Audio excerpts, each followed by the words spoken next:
andipemebe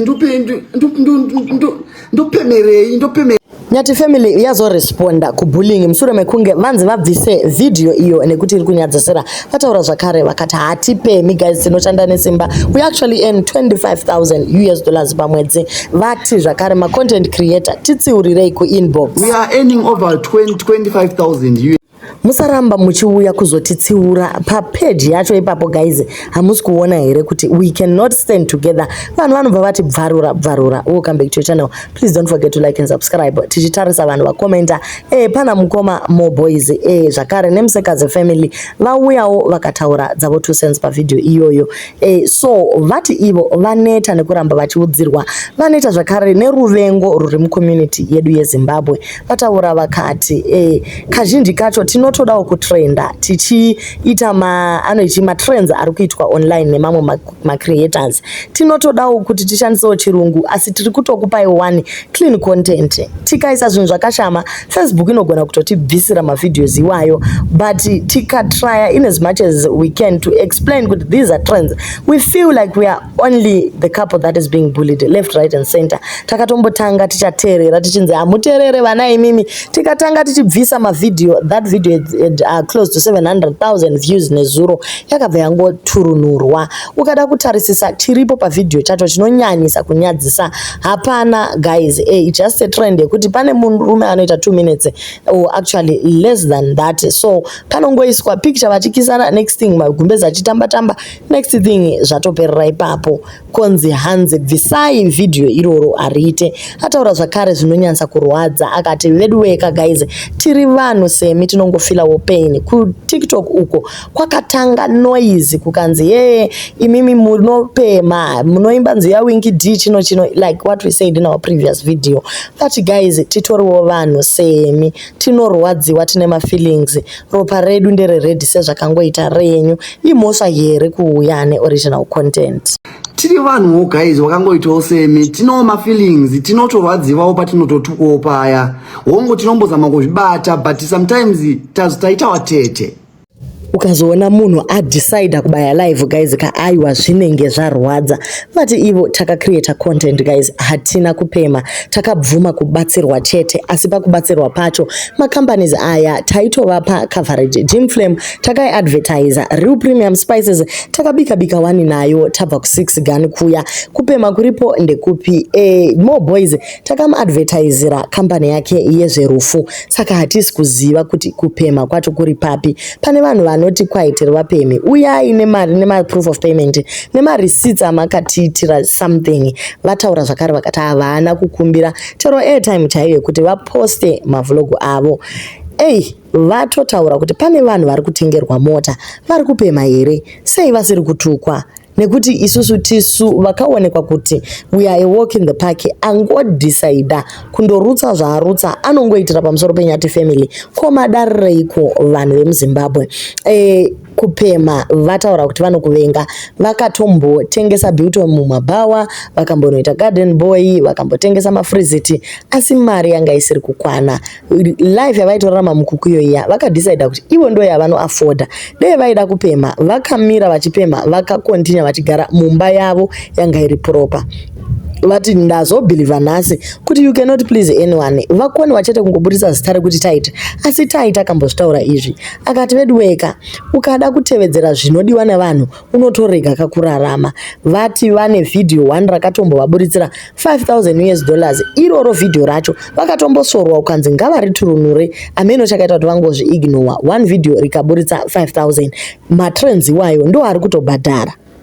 Regai mama content creator achibvisa flag yeZimbabwe nekuti muri zvishushi chaizvemi munoshusha. Nyika inoshusha iyoyo. Ukati uise one picture aiwa matibhowa nezipicture renyu, ukati uise mapicture akawanda aiwa mapicture anotipedzera nguva isusu toda kutsvaira tinguwa audio chete. Woshaya kuti saka moda zvipiko guys. So Moboys namusekazi vakauya papost yacho ndokubva vavatsiura. Ivo vari kuti guys ka isusu tinoshandidzana tese, muri kumainbox kwedu macontent creator akasiyana siyana, why musingauyi kuinbox mutiudze kuti guys zvamuri kuita izvi hazviite, kuda mafollowers here, kuda support here. Pane vaya vari kuti kwai takavaitira takati netakati vekwanyati vati zvoni guys isu tinongobvuma kupusiswa, but panyaya yekunzi kunotora mapassport iya takaburitsa mari dzedu muhomwe tikazvibhadharira. Kukanzi tinovararisa mumahotera guys ka we actually take our own money and pay the bills, but tinongobvuma kupusiswa tokuregai muchitrenda. Iko zvino guys tazodecide kuti bodo guys hatichatomboiti zvekudaro, hatichabvume kupusiswa. Pana sister vanonzi Belinda vati haiwa iwe ukwane usapinde nehati, ndo zvatiri vanhu vacho ivavo sese.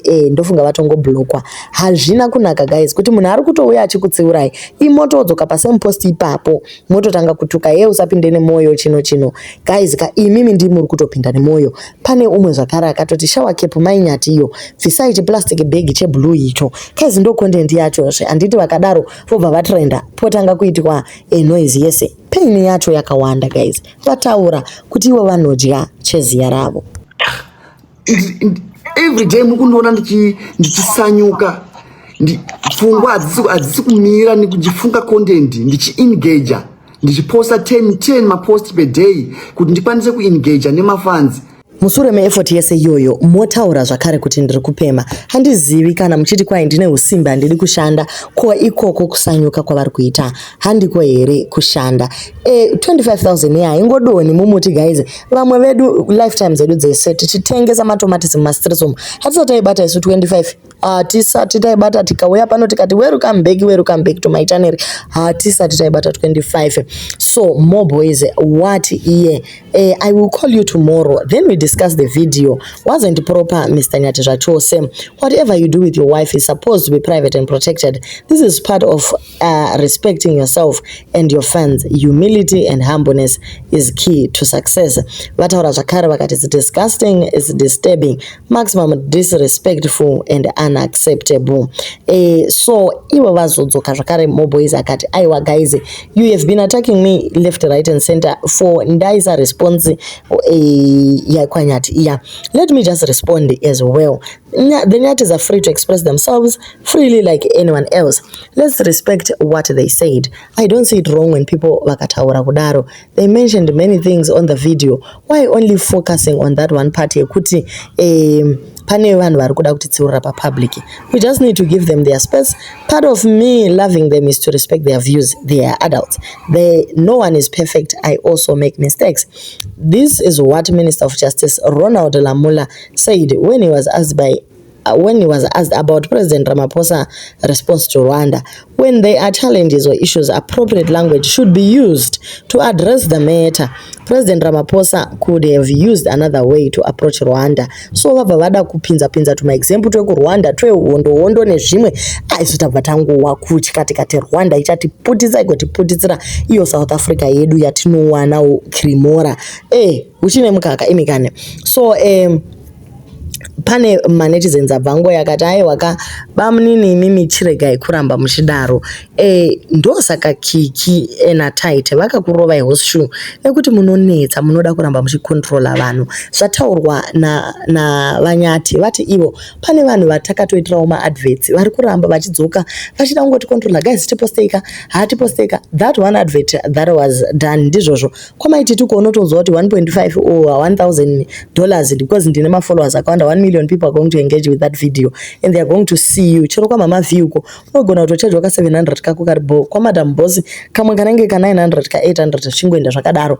One post zvatovharana handitika, but vanhu vanobva varamba vouya vongoti aiwa tipostei. Let the kids breathe vedwe kubasa kwavo. Havasi kuda ma corrections kacho iwayo imuri kuda kuti vaite sei. Vataura kuti zvavari kutoacta izvozvo ndozviri kuvapa mari. Iko zvino mainyati vatozobuda vakatrega ndi ede pa point totaurwa nemurume wangu vedweka vari kuindisa vana vekwananyati kuchikoro. Zvavakakoniwa ivo varida kuti mhuri yavo igonewo kuenda kuchikoro. Vataura zvakare vakati ivo since vakamborarama life yekupema yamuri kutaura iyoyo havasi kuda kudzokera ikoko, saka vari kuda zvakare kuti vagone kuvaka something that is tangible kumusha. Vada kupedzisa kuvaka imba yevabereki. Pane vanin'ina vamainyati zvakare vari kuendawo kuchikoro. Dzese imari dziri kubuda pa25 iya yamataurirwa. Zvekunzi kwai vanogara muchirumu chidiki, vanogara pakadai, it is better than kumkuku kwavari. They see this as a job opportunity. Sikwete zvekuti vaite luxury vari kuSouth Africa. Vataura zvakare vakati iyo nyaya yekuda kutipindira bedroom yekuti kwai uyu wazvara vana vakawanda chino imuri kupinda papi. Vanyati vane 21, musikana ari kutenawo 20 this year. Zvine basa reiko guys? Mune hama dzenzi kumusha uko dziri kumitiswa wani zvine ma12 years, asi hapana pano patiri kutaura kuti why vadini vamitiswa. Regai vekwanyati vaite zvinhu zvavo zvavanoita, vainvesta wani musha vanawo. Pangotaurwa nyaya yemusha vanhu vabva vawedzera kuputika vakati musha wacho uwoyo ndewenyu here, unoshaya kuti heti yacho tiko. Aiwa maflag enyu achabvisiwa ndokudzai muchapedzera musina chero 1 munhu atokurepresentai internationally chaiyo kutoti havana mafollowers akawanda maZimbabwean. Kunobva kwatonzaiwa maSouth African nekuti zvinhu zvenyu maflag enyu anenge asipo pamapeji pavo. Vataura zviri emotional mainyati vakati vanogara vachirwara neBP ichikwira guys. Ameno kuti mwana achazozvarwa here zvakanaka tovashuvira zvakanaka, asi maBP aya kana uramba ungokwidzwa navanhu vambobva pasocial media mainyati vambogarira kuteresi. Tinoita kuti varambe vachiverenga macomments nyaya kuti panodiwa that engagement iya inobhadhara futi kuFacebook ka. Unofanira kuona kuti vanhu vari kuda chii. Pampacho pane vanhu vanouya nemasuggestion ane musoro. Zvakakunakira kuti uengage, but paunoengage paya ndo paunotanga kufunzwa kuti wakashata wamitisigwei chino. Let the nyatis be guys. Regai vaite zvavanoda. Do leave your comments on what you think kuti vekwanyati vokondinya here vachingovhiringwa kana kuti vaite zvinei navo tevedzere mukoma taite vosiyana nekuita zviri kudiwa nevanhu mastreets. Vanhu kavanotokupindira mumba chaimo vagotokuudzira kuti rarama uchidai danana nhengi ita so musazvare gore rino mozvara rinouya. Vedweka guys, chiregai kudaro. Kana tisiko kwana Lulu Mutekeku titi Lulu chino tiri kuita kuti mainyati vaise pemu musoro. Vataura vakati vedwe takutosvika pakuisa mapemu nezvimwe zvinhu zvakadaro zvandisingatombodi pamusana pekuti vanhu vati aiwa guys ngatiti zviregai zvakwana.